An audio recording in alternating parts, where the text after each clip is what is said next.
Hello everyone. Special academy में आप सभी का स्वागत है। हम राकेश यादव सर की मैथमेटिक्स की बुक से मेंसुरेशन के क्वेश्चंस को कर रहे हैं। ये इस सीरीज का पार्ट 19 है। पार्ट 18 तक हम 360 तक के क्वेश्चंस को कवर कर चुके हैं।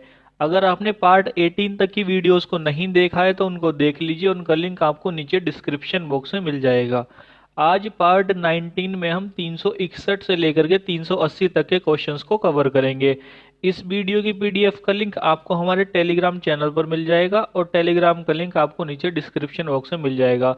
तो यदि आप इस लेक्चर की पीडीएफ डाउनलोड करना चाहते हैं तो आप उसे हमारे टेलीग्राम चैनल से डाउनलोड कर सकते हैं।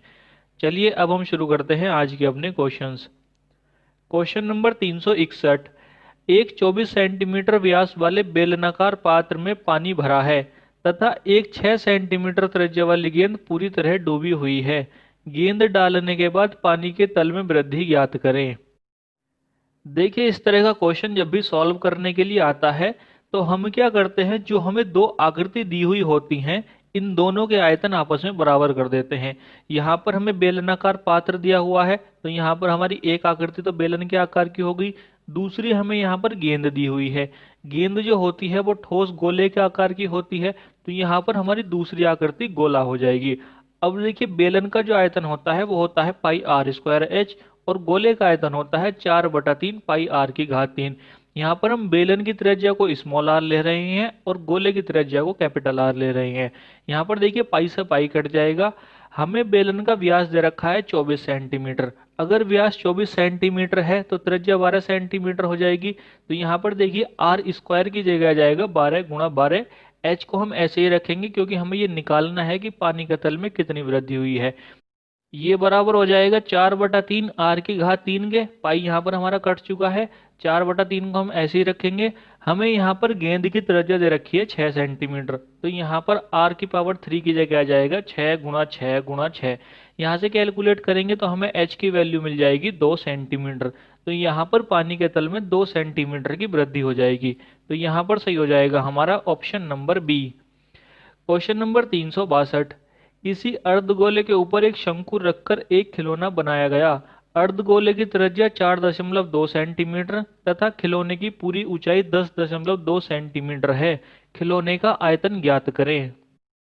यहाँ पर देखिए, इस क्वेश्चन को समझने के लिए हम एक डायग्राम बना लेते हैं। यहाँ पर देखिए, हमें एक अर्धगोला दिया हुआ है तो हम एक अर्धगोला बना लेते हैं। इस अर्धगोले की त्रिज्या हमें दी हुई है 4.2 सेंटीमीटर। अब देखिए, हमसे कहा गया है कि इस अर्धगोले के ऊपर शंकु रख करके खिलौना बनाया गया है। तो देखिए, जब हम इस अर्धगोले के ऊपर एक शंकु रखेंगे तो हमारा खिलौना कुछ इस तरह से आ जाएगा। अब देखिए, इस पूरे खिलौने की ऊंचाई हमें दे रखी है 10.2 सेंटीमीटर। अब देखिए, ये जो हमारे पास रेड कलर की ऊंचाई है ये पूरी खिलौने की ऊंचाई है 10.2 सेंटीमीटर। अब इस 10.2 सेंटीमीटर में 4.2 सेंटीमीटर अर्धगोले की त्रिज्या है। तो जब हम 10.2 सेंटीमीटर में से 4.2 सेंटीमीटर घटाएंगे तो हमारे पास शंकु की ऊंचाई आ जाएगी 6 सेंटीमीटर। अब देखिए, हमसे पूछा है खिलौने का आयतन। खिलौने का आयतन निकालने के लिए हमें अर्धगोले का आयतन निकालना पड़ेगा और ऊपर जो शंकु है शंकु का आयतन निकालना पड़ेगा। तो देखिए, यहाँ पर इस खिलौने का आयतन हो जाएगा 2/3 पाई आर की घात 3। ये तो अर्धगोले का आयतन हो गया। इसमें हम ऐड कर देंगे शंकु का आयतन। शंकु का आयतन होता है 1/3 पाई आर स्क्वायर एच। अब देखिए, हम यहाँ पर क्या करते हैं, पहले अर्धगोले के आयतन को कैलकुलेट करते हैं। अर्धगोले का आयतन है 2/3 पाई आर की घात 3। यहाँ पर हम पाई की जगह रख लेंगे 22/7 और आर की घात 3 की जगह आ जाएगा 4.2 × 4.2 × 4.2। यहाँ पर जब हम कैलकुलेट करेंगे तो हमारे पास अर्धगोले का आयतन आ जाएगा 155.232 घन सेंटीमीटर। अब देखिए, ये तो आया है अर्धगोले का आयतन। अब हम निकालते हैं शंकु का आयतन। शंकु का आयतन है 1/3 पाई आर स्क्वायर एच। पाई की जगह हम रख लेंगे 22/7। आर स्क्वायर की जगह आ जाएगा 4.2 × 4.2 और ऊंचाई है शंकु की 6। यहाँ पर जब हम इसको कैलकुलेट करेंगे तो ये आ जाएगा 110.88 घन सेंटीमीटर। 155.232 और 110.88 को जब हम जोड़ेंगे तो हमारे पास आ जाएगा 266.112 घन सेंटीमीटर। इसको जब हम लगभग में लेंगे तो ये आ जाएगा हमारा 266 घन सेंटीमीटर। तो यहाँ पर सही हो जाएगा हमारा option number D. Question number 363। किसी खोखले बेलन के अंदर 27 पाई घन सेंटीमीटर आयतन वाला एक ठोस शंकु रखा है। बेलन की त्रिज्या तथा ऊंचाई शंकु के समान है। खाली भाग को भरने में आवश्यक पानी की मात्रा ज्ञात करें। यहाँ पर देखिए दूसरी लाइन के आखिरी में हमसे कहा हुआ है कि बेलन की त्रिज्या तथा ऊंचाई शंकु के समान है। जब देखिए बेलन और शंकु की त्रिज्या और ऊंचाई समान होते हैं तो मैंने आपसे बताया है कि बेलन का आयतन शंकु के आयतन का 3 गुना होता है। तो देखिए यहाँ पर अगर हम शंकु और बेलन के आयतन का अनुपात निकालेंगे तो यहाँ पर अगर हम शंकु का आयतन 1 लेंगे तो यहाँ पर बेलन का आयतन 3 के बराबर हो जाएगा। अब देखिए हमसे पूछा है खाली भाग को भरने में आवश्यक पानी की मात्रा। तो अब हम यहाँ पर अगर ये देखें कि खाली भाग कितना है तो देखिए यहाँ पर शेष आयतन रह जाएगा। बेलन के आयतन में से शंकु के आयतन को घटा देंगे तो यहाँ पर हमारा खाली भाग या शेष आयतन रह जाएगा 2 के बराबर। अब देखिए शंकु का आयतन हमको दे रखा है 27 पाई। अब यहाँ पर 1 की वैल्यू 27 पाई के बराबर है। हमसे पूछा है खाली भाग को भरने में कितना पानी लगेगा। तो यहाँ पर जो खाली भाग है वो 2 के बराबर है। तो 2 की जब हम 27 पाई से गुणा करेंगे तो हमारे पास आ जाएगा 54 पाई। तो यहाँ पर खाली भाग को भरने के लिए 54 पाई पानी की आवश्यकता पड़ेगी। तो यहाँ पर सही हो जाएगा हमारा option number C. Question number 364। किसी 3.5 सेंटीमीटर त्रिज्या वाले बेलनाकार पात्र में पर्याप्त पानी है। उसमें एक ठोस गेंद डुबोई जाती है जिसमें पानी इतना ऊपर चढ़ता है जिससे वह केवल गेंद को डुबो सके। गेंद को रखने से पहले पानी का तल ज्ञात करें। यहाँ पर देखिए इस क्वेश्चन को सॉल्व करने से पहले थोड़ा सा सही कर लीजिए। यहाँ पर दूसरी लाइन में लिखा हुआ है उसमें एक ठोस गेंद डुबोई जाती है। यहाँ पर एक शब्द ऐड कर लीजिए बराबर त्रिज्या की। तो यहाँ पर हमारी लाइन हो जाएगी उसमें एक बराबर त्रिज्या की ठोस गेंद डुबोई जाती है। यहाँ पर ये जो गेंद है ये बराबर त्रिज्या की कैसे है, इसको अगर आप देखना चाहें तो आप इसको इंग्लिश में पढ़िए। ऊपर से आप 7वीं लाइन पढ़िए या नीचे से 4थी लाइन पढ़िए।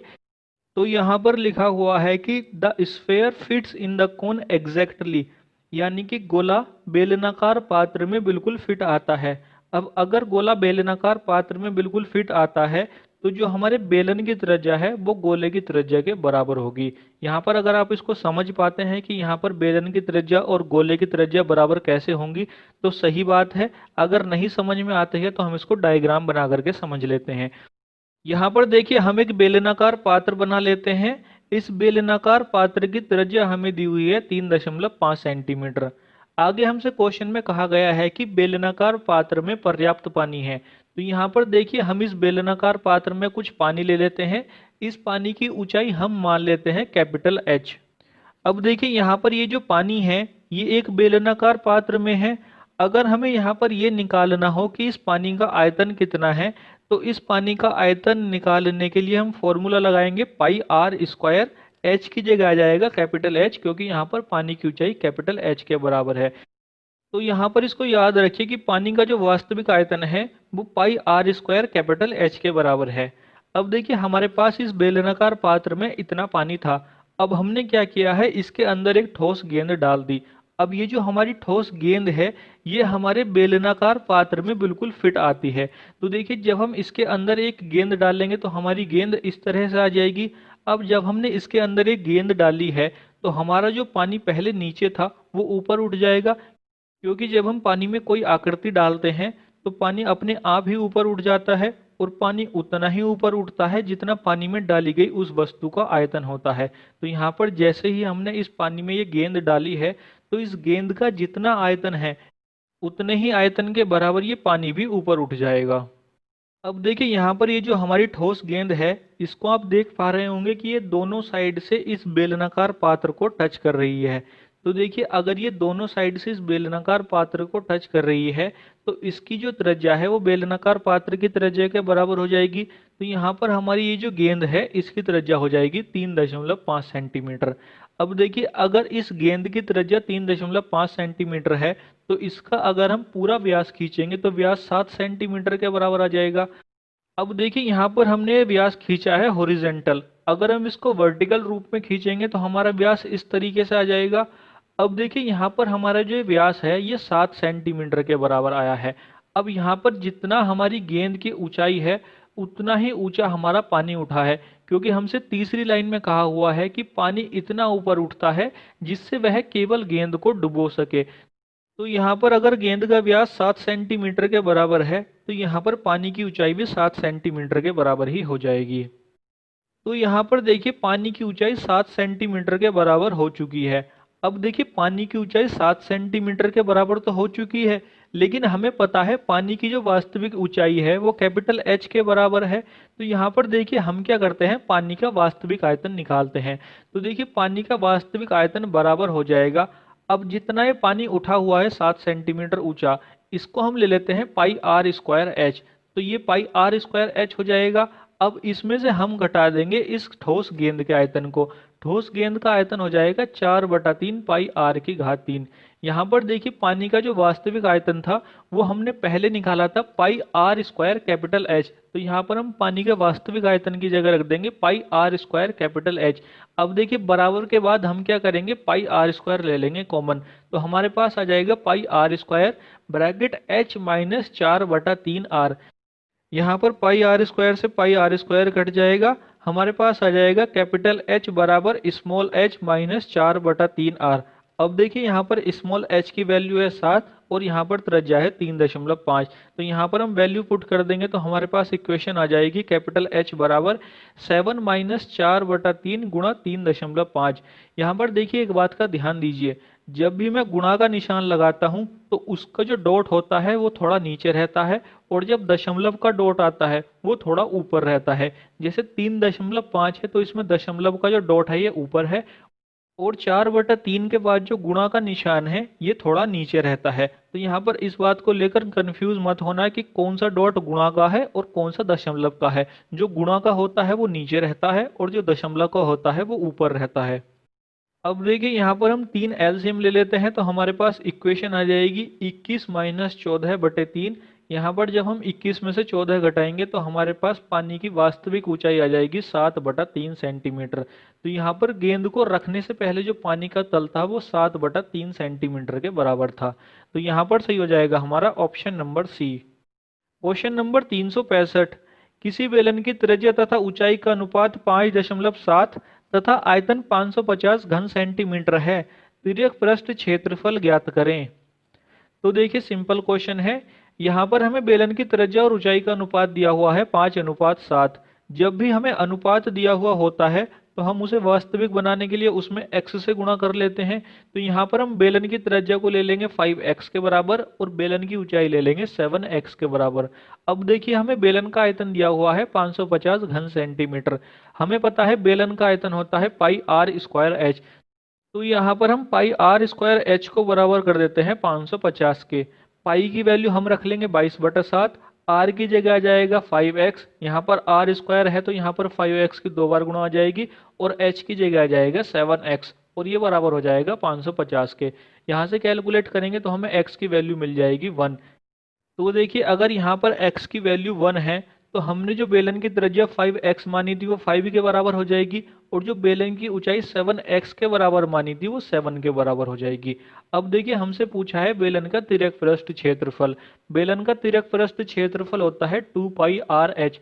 यहाँ पर हम 2 को ऐसे ही रखेंगे, पाई की जगह आ जाएगा 22/7, आर की जगह आ जाएगा 5 और एच की जगह आ जाएगा 7। यहाँ से कैलकुलेट करेंगे तो हमारे पास बेलन का तिर्यक पृष्ठ क्षेत्रफल आ जाएगा 220 सेंटीमीटर स्क्वायर। तो यहाँ पर सही हो जाएगा हमारा option number C. Question number 366, किसी ठोस अर्धगोले का आयतन 19,404 घन सेंटीमीटर है, संपूर्ण पृष्ठ क्षेत्रफल ज्ञात करें। तो देखिए ये भी सिंपल क्वेश्चन है। यहाँ पर हमें ठोस अर्धगोले का आयतन दिया हुआ है 19,404 घन सेंटीमीटर। ठोस अर्धगोले का आयतन होता है 2/3 पाई आर की घात 3। तो यहाँ पर हम 2/3 पाई आर की घात 3 को बराबर कर देते हैं 19,404 के। यहाँ पर हम पाई की वैल्यू रख लेते हैं 22/7। तो हमारे पास इक्वेशन आ जाएगी 2/3 गुणा 22/7 गुणा आर की घात 3 बराबर 19,404। यहाँ से कैलकुलेट करेंगे तो हमारे पास गोले की त्रिज्या आ जाएगी 21 सेंटीमीटर। अब देखिए हमसे पूछा है संपूर्ण पृष्ठ क्षेत्रफल। अर्धगोले का संपूर्ण पृष्ठ क्षेत्रफल होता है 3 पाई r²।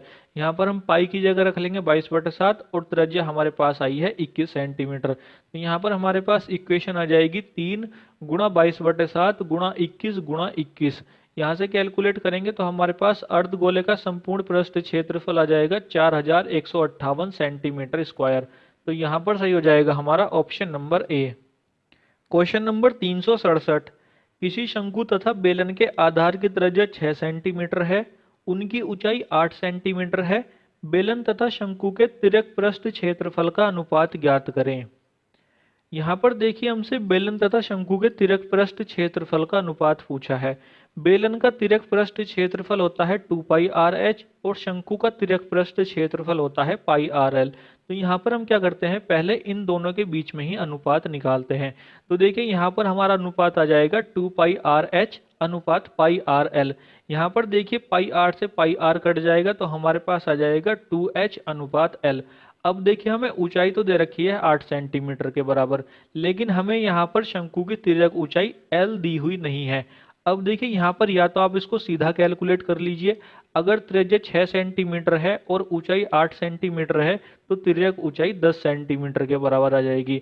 हमने एक ट्रिपलेट 3 4 5 पढ़ा है, यहाँ पर 3 का दुगुना 6 हो रहा है, 4 का दुगुना 8 हो रहा है, तो यहाँ पर तिर्यक ऊंचाई 5 की दुगुनी 10 आ जाएगी।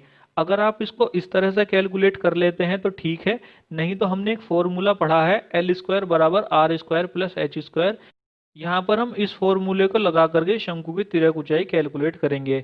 यहाँ पर देखिए हमें L की वैल्यू ज्ञात करनी है तो हम L² को ऐसे ही रखेंगे। R की वैल्यू हमें दे रखी है 6 सेंटीमीटर, तो यहाँ पर r² हो जाएगा 36 प्लस h की वैल्यू है यहाँ पर 8। 8 का वर्ग करेंगे तो हमारे पास आ जाएगा 64। 36 और 64 को ऐड करेंगे तो हमारे पास L² बराबर आ जाएगा 100। दोनों साइड का जब हम वर्गमूल लेंगे तो हमारे पास शंकु की तिर्यक ऊंचाई आ जाएगी 10 सेंटीमीटर। तो यहाँ पर देखिए हम L की जगह रख देंगे 10 और h की जगह रख देंगे 8। तो हमारे पास आ जाएगा 2 गुणा 8 अनुपात 10। यहाँ से कैलकुलेट करेंगे तो हमारे पास अनुपात निकल करके आ जाएगा 8 अनुपात 5। तो यहाँ पर बेलन और शंकु के तिर्यक पृष्ठ क्षेत्रफल का जो अनुपात है वो 8 अनुपात 5 है। तो यहाँ पर सही है हमारा option number A. Question number 368। 10 centimetre त्रिज्या वाली गेंद को पिघलाकर 5 मिलीमीटर त्रिज्या वाली छोटी गेंदें बनाई गई। गेंदों की संख्या ज्ञात करें।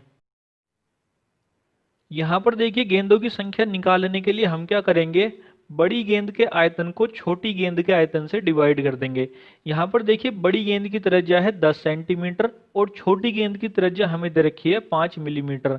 अब देखिए या तो आप सेंटीमीटर को मिलीमीटर में चेंज करिए या आप मिलीमीटर को सेंटीमीटर में चेंज करिए। तो देखिए सेंटीमीटर को मिलीमीटर में चेंज करना आसान है। 1 सेंटीमीटर बराबर होता है 10 मिलीमीटर के। यहाँ पर त्रिज्या है 10 सेंटीमीटर, तो 10 सेंटीमीटर बराबर हो जाएगा 100 मिलीमीटर के। तो यहाँ पर जो बड़ी गेंद की त्रिज्या 10 सेंटीमीटर है इसको हम चेंज करके लिखेंगे 100 मिलीमीटर। तो देखिए बड़ी गेंद का आयतन हो जाएगा 4/3 पाई r की घात 3।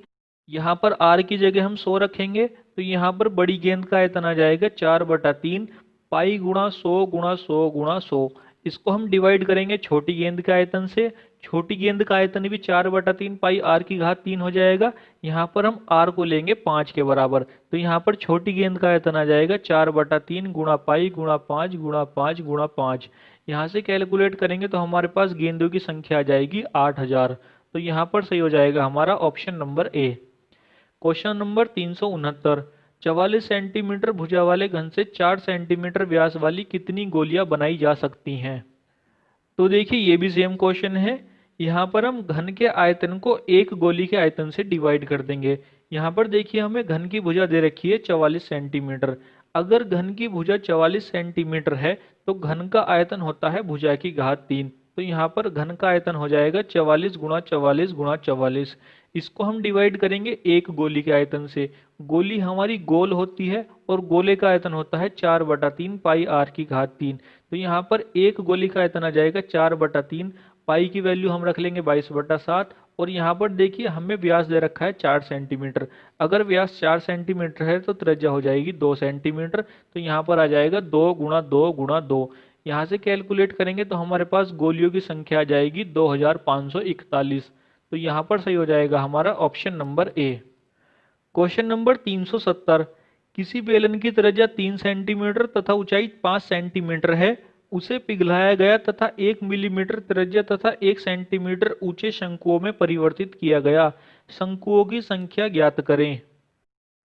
यहाँ पर देखिए शंकुओं की संख्या निकालने के लिए हम बेलन के आयतन को एक शंकु के आयतन से डिवाइड करेंगे। यहाँ पर देखिए बेलन की त्रिज्या और ऊंचाई हमको दे रखी है सेंटीमीटर में, जबकि हमारा जो शंकु है उस शंकु की त्रिज्या हमें मिलीमीटर में दे रखी है और ऊंचाई सेंटीमीटर में दे रखी है।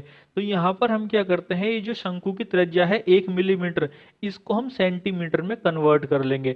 तो देखिए 1 मिलीमीटर को जब हम सेंटीमीटर में कन्वर्ट करते हैं तो वो आ जाता है हमारा 1/10 सेंटीमीटर। तो यहाँ पर जो हम शंकु की त्रिज्या लेंगे उसको हम 1/10 सेंटीमीटर के बराबर लेंगे। तो यहाँ पर देखिए पहले हम निकालते हैं बेलन का आयतन। बेलन का आयतन होता है पाई आर स्क्वायर एच। यहाँ पर आर की जगह आ जाएगा 3 × 3 और एच की जगह आ जाएगा 5। तो यहाँ पर बेलन का आयतन आ जाएगा पाई × 3 × 3 × 5। इसको हम डिवाइड करेंगे एक शंकु के आयतन से। शंकु का आयतन होता है 1/3 पाई आर स्क्वायर एच। तो यहाँ पर शंकु का आयतन आ जाएगा 1/3। पाई को हम ऐसे ही रखेंगे, आर की जगह आ जाएगा 1/10 × 1/10 और ऊंचाई है 1 सेंटीमीटर, तो इसकी जगह आ जाएगा एच। यहाँ से कैलकुलेट करेंगे तो हमारे पास शंकुओं की संख्या आ जाएगी 13,500। तो यहाँ पर सही हो जाएगा हमारा option number D. Question number 371। किसी 8 सेंटीमीटर त्रिज्या तथा 6 सेंटीमीटर ऊंचाई वाले खोखले शंकु को खोलकर एक त्रिज्याखंड बनाया गया। त्रिज्याखंड की त्रिज्या ज्ञात करें। देखिए जब हमने क्वेश्चन नंबर 350 सॉल्व किया था तो वहां पर हमने सीखा था कि हमारे पास कोई त्रिज्याखंड है और हमने उसको मोड़ करके एक शंकु बनाया है। हम यहाँ पर इसका उल्टा कर रहे हैं। यहाँ पर हमारे पास एक शंकु है और हम उस शंकु को खोल करके एक त्रिज्याखंड बना रहे हैं। तो यहाँ पर देखिए आकृति तो हमारी सेम ही है, एक त्रिज्याखंड है और एक शंकु है। हमने वहां पर सीखा था कि जो त्रिज्याखंड की त्रिज्या होती है वो हमारी शंकु की तिर्यक ऊंचाई बन जाती है। अब यहाँ पर देखिए हमसे त्रिज्याखंड की त्रिज्या पूछी है, तो यहाँ पर अगर हम शंकु की तिर्यक ऊंचाई निकाल लेंगे तो शंकु की तिर्यक ऊंचाई त्रिज्याखंड की त्रिज्या के बराबर हो जाएगी। तो यहाँ पर देखिए हम शंकु की तिर्यक ऊंचाई निकालते हैं। शंकु की तिर्यक ऊंचाई L बराबर होती है √r² प्लस h²। यहाँ पर हमें r दे रखा है 8 सेंटीमीटर, 8 का वर्ग करेंगे तो हमारे पास आ जाएगा 64 और ऊंचाई दे रखी है हमको 6 सेंटीमीटर, 6 का वर्ग करेंगे तो हमारे पास आ जाएगा 36। 64 और 36 को जोड़ेंगे तो हमारे पास आ जाएगा 100। 100 का जब हम वर्गमूल लेंगे तो हमारे पास शंकु की तिर्यक ऊंचाई आ जाएगी 10 सेंटीमीटर। अब देखिए जितनी तिर्यक ऊंचाई है उतनी ही हमारी त्रिज्याखंड की त्रिज्या हो जाएगी। तो यहाँ पर त्रिज्याखंड की त्रिज्या हो जाएगी 10 सेंटीमीटर। तो यहाँ पर सही हो जाएगा हमारा option number C. Question number 372। 9 centimetre त्रिज्या वाले ठोस गोले में से एक 18 सेंटीमीटर व्यास तथा 9 सेंटीमीटर ऊंचा शंकु काटा गया। बचे भाग का प्रतिशत ज्ञात करें। यहाँ पर देखिए बचे भाग का प्रतिशत निकालने के लिए हमें गोले का आयतन और शंकु का आयतन निकालना पड़ेगा। तो यहाँ पर हम क्या करते हैं, पहले गोले का आयतन और शंकु का आयतन निकालते हैं। देखिए गोले का आयतन होता है 4/3 पाई r की घात 3। यहाँ पर हमें गोले की त्रिज्या दी हुई है 9 सेंटीमीटर, तो यहाँ पर r की घात 3 की जगह आ जाएगा 9 × 9 × 9। तो यहाँ पर देखिए गोले का आयतन हो जाएगा 4/3 × पाई × 9 × 9 × 9। यहाँ से कैलकुलेट करेंगे तो हमारे पास गोले का आयतन आ जाएगा 972 पाई घन सेंटीमीटर। अब हम निकालते हैं शंकु का आयतन। शंकु का आयतन होता है 1/3 पाई r की घात 3। यहाँ पर देखिए हमें शंकु का व्यास दिया हुआ है 18 सेंटीमीटर। अगर व्यास 18 सेंटीमीटर है तो त्रिज्या 9 सेंटीमीटर के बराबर हो जाएगी। तो यहाँ पर देखिए शंकु का आयतन आ जाएगा 1/3 × पाई × 9 × 9 और ऊंचाई भी हमको 9 सेंटीमीटर दी हुई है, तो यहाँ पर इसकी एक बार फिर से 9 से गुणा हो जाएगी। यहाँ से कैलकुलेट करेंगे तो हमारे पास शंकु का आयतन आ जाएगा 243 पाई घन सेंटीमीटर। अब देखिए हमसे पूछा है बचे भाग का आयतन। यहाँ पर देखिए इसको निकालने के लिए यहाँ से आगे को हमारे पास दो तरीके हैं। एक तरीका तो ये है कि यहाँ पर हम ये निकाल लें कि शंकु कितने प्रतिशत है। तो देखिए अगर हम ये निकालें कि शंकु गोले का कितने प्रतिशत है तो यहाँ पर हम ऊपर रखेंगे शंकु का आयतन। शंकु का आयतन आ जाएगा 243 पाई, इसको हम डिवाइड करेंगे गोले का आयतन से। गोले का आयतन आ जाएगा 972 पाई, इसकी गुणा कर देंगे 100 से। तो यहाँ पर शंकु का आयतन आ जाएगा 25%। तो देखिए गोले के आयतन में 25% तो है शंकु का आयतन। हमसे पूछा है शेष भाग, तो शेष भाग का आयतन आ जाएगा 75%। एक तरीका तो ये है। दूसरा तरीका ये है कि हम यहाँ पर गोले के आयतन में से शंकु का आयतन घटा करके शेष आयतन निकाल लें। तो देखिए शेष भाग आ जाएगा हमारा 972 पाई माइनस 243 पाई। 972 में से जब हम 243 घटाएंगे तो हमारे पास शेष भाग आ जाएगा 729 पाई। अब हम निकालेंगे बचे भाग का प्रतिशत। तो देखिए शेष भाग का प्रतिशत बराबर आ जाएगा शेष भाग। शेष भाग है हमारा 729 पाई। इसको हम डिवाइड कर देंगे गोले के आयतन से। गोले का आयतन है 972 पाई। इसकी गुणा कर देंगे 100 से। यहाँ से कैलकुलेट करेंगे तो यहाँ से हमारे पास सीधा निकल करके आ जाएगा 75%। तो यहाँ पर सही हो जाएगा हमारा option number D. Question number 373, उस बेलन की ऊंचाई ज्ञात करो जिसके आधार की त्रिज्या तथा आयतन 12 सेंटीमीटर व्यास वाले गोले के बराबर है। यहाँ पर देखिए हमें बेलन की त्रिज्या और आयतन 12 सेंटीमीटर व्यास वाले गोले के बराबर दी हुई है। अगर 12 सेंटीमीटर व्यास का गोला है तो त्रिज्या हो जाएगी 6 सेंटीमीटर। अगर गोले की त्रिज्या 6 सेंटीमीटर है तो यहाँ पर बेलन की त्रिज्या भी 6 सेंटीमीटर के बराबर हो जाएगी। इसके अलावा देखिए हमें दोनों के आयतन बराबर दिए हुए हैं। बेलन का आयतन होता है पाई आर स्क्वायर एच और गोले का आयतन होता है 4/3 पाई आर की घात 3। यहाँ पर देखिए मैंने गोले की त्रिज्या और बेलन की त्रिज्या दोनों को ही स्मॉल आर लिया है क्योंकि यहाँ पर दोनों की त्रिज्या ही बराबर है। यहाँ पर देखिए पाई आर स्क्वायर से पाई आर स्क्वायर कट जाएगा। यहाँ पर हमारे पास h बराबर आ जाएगा 4/3 आर। आर की जगह हम रख देंगे 6। तो यहाँ पर हमारे पास h की वैल्यू आ जाएगी 8 सेंटीमीटर। तो यहाँ पर सही हो जाएगा हमारा option number D. Question number 374, किसी शंकु के आधार का परिमाप 8 सेंटीमीटर तथा ऊंचाई 21 सेंटीमीटर है। आयतन ज्ञात करें। यहाँ पर देखिए हमें शंकु के आधार का परिमाप दिया हुआ है 8 सेंटीमीटर।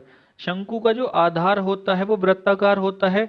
वृत्त का परिमाप या परिधि होती है 2 पाई आर। तो यहाँ पर हम 2 पाई आर को बराबर कर देते हैं 8 के।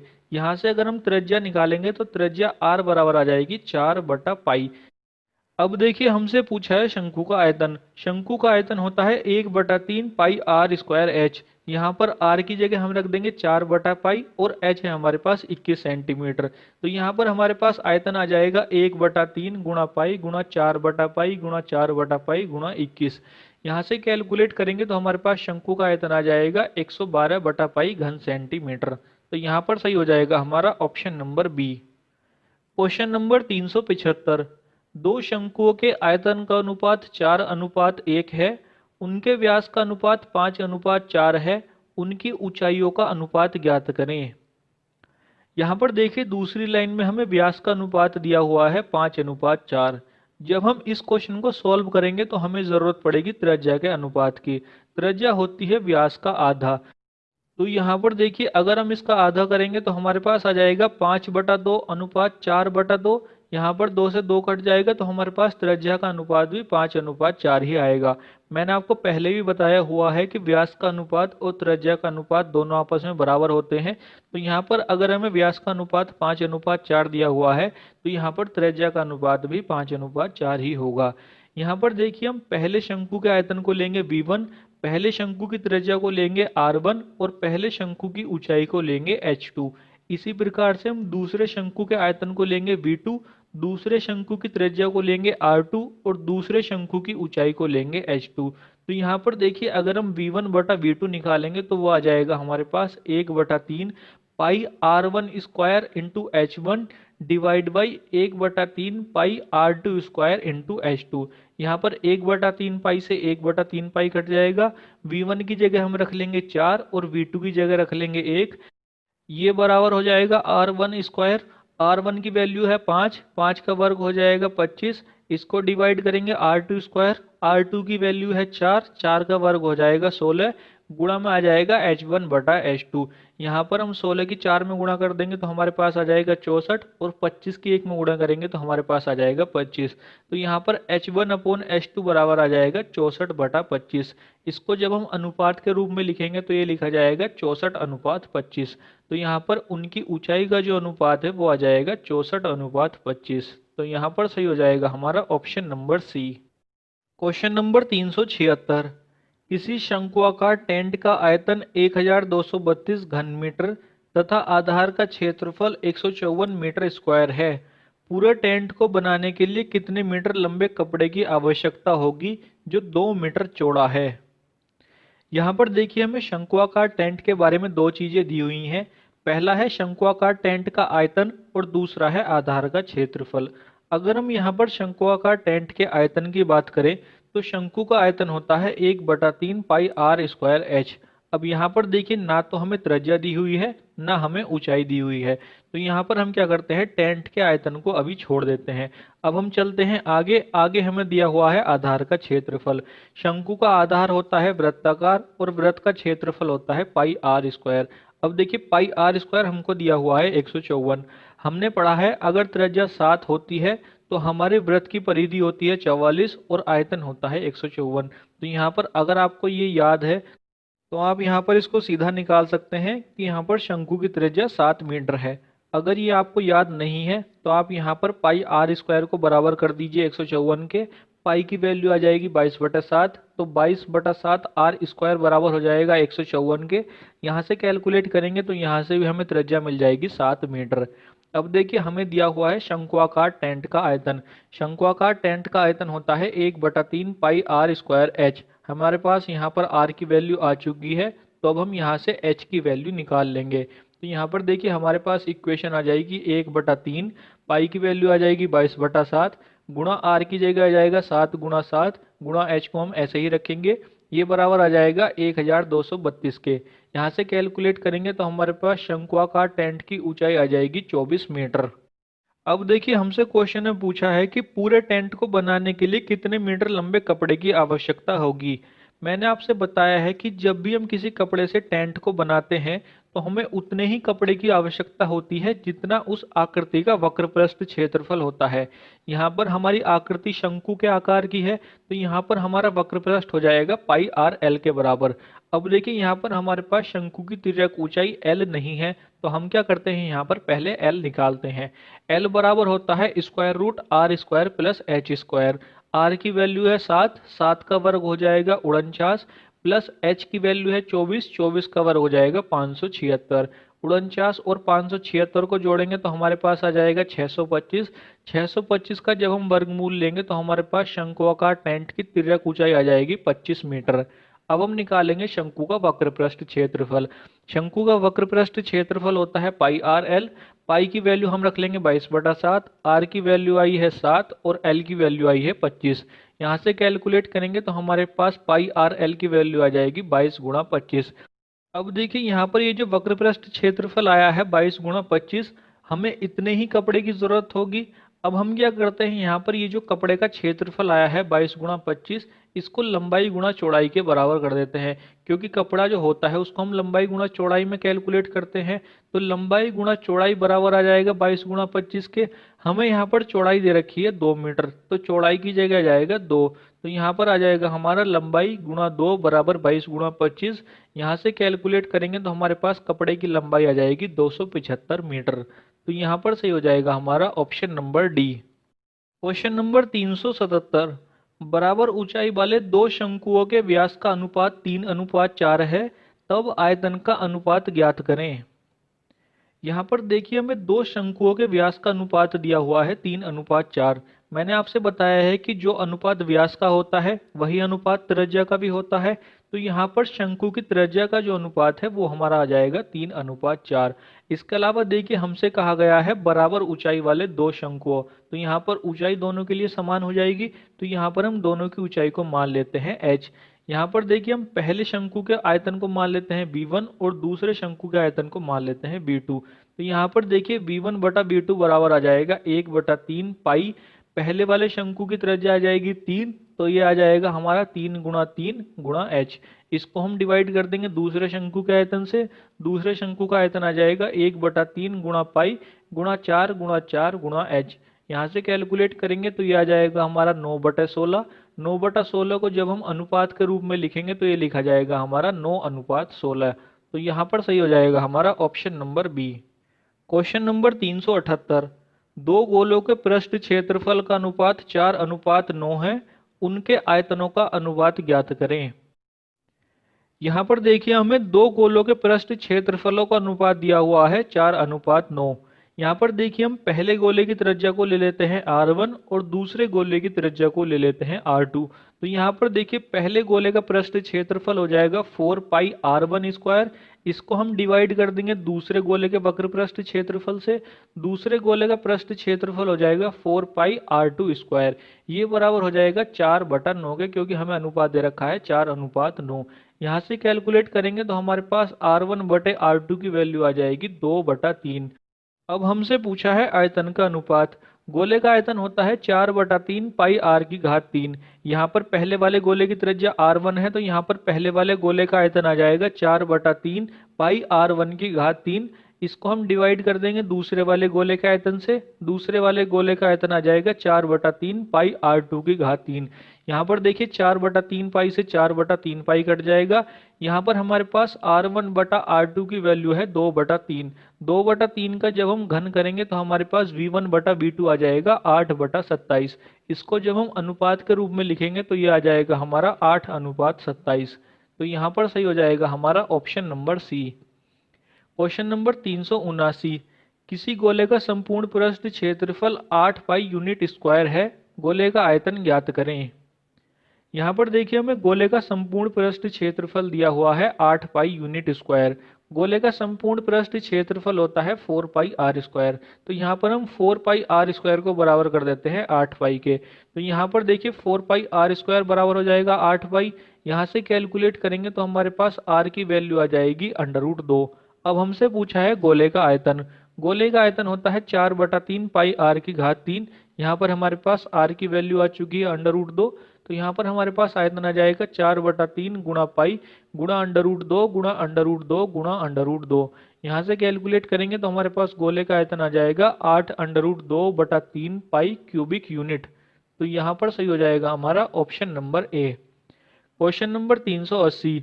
किसी 28 सेंटीमीटर व्यास वाली अर्धवृत्ताकार शीट को मोड़कर एक शंकु बनाया गया। शंकु की धारिता ज्ञात करो। यहाँ पर देखिए हमसे शंकु की धारिता पूछी है। धारिता का मतलब होता है शंकु का आयतन। तो यहाँ पर हमें शंकु का आयतन ज्ञात करना है। अब देखिए क्वेश्चन नंबर 349 में हमने पढ़ा था कि अगर हम किसी अर्धवृत्ताकार शीट को मोड़ करके शंकु बनाते हैं तो अर्धवृत्त की जो त्रिज्या होती है वो शंकु की तिर्यक ऊंचाई बन जाती है। तो यहाँ पर हमारे अर्धवृत्ताकार शीट का जो व्यास है वो 28 सेंटीमीटर है। अगर व्यास 28 सेंटीमीटर है तो त्रिज्या 14 सेंटीमीटर के बराबर हो जाएगी। अब ये जो त्रिज्या 14 सेंटीमीटर है ये शंकु की तिर्यक ऊंचाई बन जाएगी। शंकु की तिर्यक ऊंचाई होती है L। तो L बराबर हो जाएगा 14 सेंटीमीटर। इसके अलावा देखिए अर्धवृत्त का जो वृत्ताकार भाग होता है उसको मोड़ करके हम शंकु का आधार बनाते हैं। तो यहाँ पर हम निकालते हैं पहले अर्धवृत्त का वृत्ताकार भाग। अर्धवृत्त का वृत्ताकार भाग होता है पाई आर के बराबर। यहाँ पर आर की वैल्यू आई है 14। तो यहाँ पर अर्धवृत्त का वृत्ताकार भाग हो जाएगा 14 पाई। अब देखिए इस अर्धवृत्त के वृत्ताकार भाग को मोड़ करके हम शंकु का आधार बनाते हैं। शंकु का आधार होता है वृत्ताकार और वृत्त की परिधि होती है 2 पाई आर।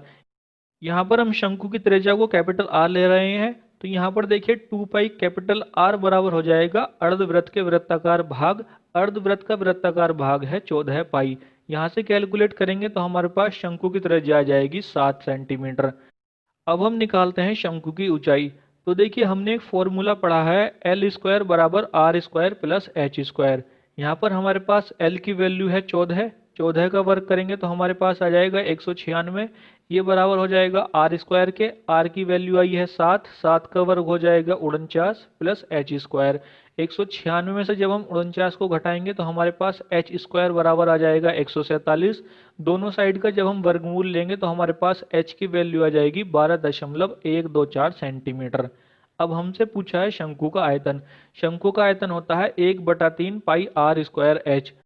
यहाँ पर हम पाई की वैल्यू रख लेंगे 22/7। आर की वैल्यू आई है हमारे पास 7 और एच की वैल्यू आई है 12.124। तो यहाँ पर देखिए शंकु का आयतन आ जाएगा 1/3 गुणा 22/7 गुणा 7 गुणा 7 गुणा 12.124। यहाँ से कैलकुलेट करेंगे तो हमारे पास शंकु का आयतन आ जाएगा 622.36 घन सेंटीमीटर। तो यहाँ पर सही हो जाएगा हमारा ऑप्शन नंबर बी। तो आज की वीडियो के लिए बस इतना ही। अगर आज की ये वीडियो आपको पसंद आई हो तो लाइक कीजिए, नहीं पसंद आई तो डिसलाइक कीजिए, और डिसलाइक क्योंकि नीचे कमेंट सेक्शन में जरूर बता दीजिएगा। इस वीडियो की पीडीएफ का लिंक आपको हमारे टेलीग्राम चैनल पर मिल जाएगा, और टेलीग्राम का लिंक आपको नीचे डिस्क्रिप्शन बॉक्स में मिल जाएगा। तो यदि आप इस लेक्चर की पीडीएफ डाउनलोड करना चाहते हैं तो आप उसे हमारे टेलीग्राम चैनल से डाउनलोड कर सकते हैं। जय हिंद, जय भारत।